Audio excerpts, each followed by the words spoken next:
On va créer donc une DRH virtuelle en résidence dans une entreprise. Pour faire ça, on part de deux idées.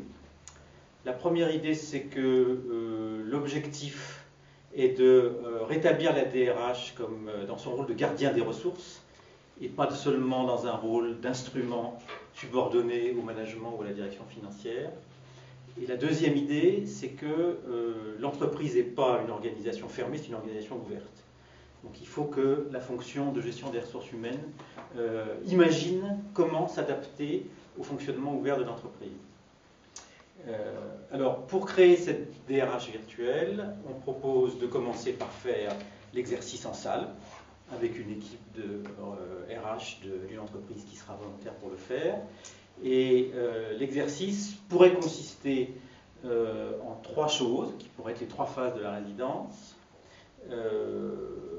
Première étape, fabriquer un objet qui représenterait la réalité des relations au sein de l'entreprise et qui ferait face ou qui se substituerait à l'organigramme.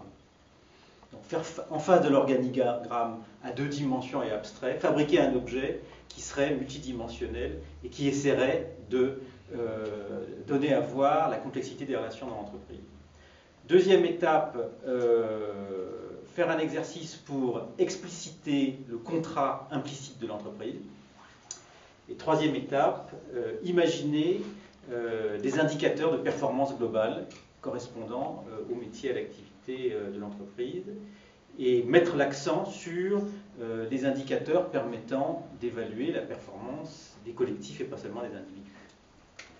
Si cette expérience de résidence donne des résultats intéressants, on propose d'en faire une deuxième, beaucoup plus risquée et beaucoup plus créative, qui serait d'imaginer ce que pourrait être la DRH d'une université.